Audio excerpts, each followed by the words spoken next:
For most young men, all right, for most young men, women between the age of 21 to 27, they tend to live life on easy mode.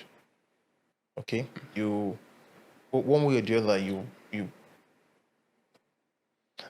they have it, one way or the other, there are ways in which they get income and all that coming for them, either by way of uncles and all that. Parents tend to be a bit more lenient and more generous with girls. I'm not saying that's for all ladies. The young man faces pressure because, particularly in our culture, it's expected that the young man in our culture is supposed to, by the time he's out of school, he's supposed to stand on his 2 feet. Okay, and we know what the statistics is saying presently right now. Nigeria graduates about over 1 million people, over 600,000. That's from university alone. From tertiary institution, all tertiary institutions is up to 1 million. I think. I'm not sure of the statistics. We'll check that out. But between 600,000 to 1 million graduates enter the labor market in Nigeria every single year. Okay, and that puts a lot of pressure on you, particularly if you come from a family background where either your parents are close to retiring or your parents run petty businesses and all that. It puts a lot of pressure on you. So I think it's important particularly for young men, because you don't have the safety nets that women have in our culture. Okay, so, and that's why my emphasis on the advice or counsel I'll give is young men, and I'll tell them that as much as possible, you want to start out with the skills that the market will demand and the market wants to pay for. Yeah. There's the natural tendency that people want to do things that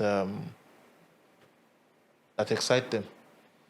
Okay, you will find a lot of people say they want to either go into music production, they want to sing and all that. The challenge with those is the people who can survive in music production usually are people who do not have to deal with the bills of day-to-day expenses. You see people giving examples of Davido, Burna Boy, and the rest, and there's this phrase that person where they support they different from person where they support person. So for young men, there has to be that emphasis, and it's hard. People are going to try several things before they find something that works. Okay, my own counsel is that as much as possible, if you can get a job before you graduate, perhaps some form of internship somewhere or a place where you can apply a skill that you have and all that before you graduate, it helps. And okay, let me cut it short. Whatever one can save by way of around that time, save as much as you can.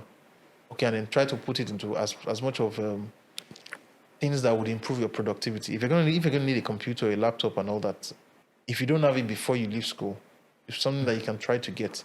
And all that there are online courses that people can do. Those courses in of themselves, you cannot build a career off them, but they can prepare you for constant. Yeah. Because the world we live in right now is, my own perception is this: things are changing so fast that you find out that almost I have it at the back of my mind. One of the things I put at the back of my mind is that every 4 years I would have to, as a new government is being sworn into office, I have to find a way to prepare my skills for a new, different kind of marketplace, because opportunities will open up every 4 years. The opportunities that are open today that 4 years ago did not exist. About 8 years ago, people didn't really think so much about podcasting or whatever, and yet we have a podcast right now.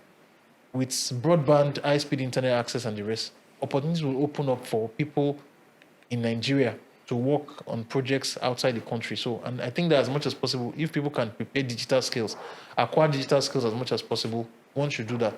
Also, I would also advise that people should actually acquire add physical skills apart from the digital. So, for example, what do I mean by that? Being able to fix stuff, if you can take a course, a 6-month course in learning how to fix vehicles, for example, you can take a 6-month course apprenticing with somebody in welding, the skills that build society. All right, I was talking to I think about a year ago, I had a conversation with someone at a particular conference, and the person mentioned that they needed welders for their project there, and they had to fly in welders from China. They couldn't find welders in Nigeria. Everybody's what is it? Everybody's in US. They're gonna find welders in Nigeria for a construction project. Oh. The welders that they found, all right, the welders they found were not that they were not skilled. No, the welders that they found, not only were they they couldn't communicate. They couldn't handle the kind of structural welding that they wanted. So they found welders who could weld gates, welders that could weld burglaries of houses and all that. But they couldn't find welders that would that would weld the foundations for bridges or weld. And that's what our mechanical engineering is supposed to be doing. It's supposed to be doing, really. But So now all our mechanical engineering Now, now is so now physics. and so I think it's one of those things that we have to look into. And I'm hoping one of the things we're hoping is that at least during the course of this podcast, as we invite young people and recent graduates to join us in the podcast, we'll actually be able to open people's eyes to opportunities that they would not look at. For people who are not yet out of school, I think the best thing for them to do, right, is to prepare for a world of work and be practical with themselves. A lot of things that people were studying in universities do not necessarily prepare people for the marketplace. They are not skills that they're not particularly hard skills that people require.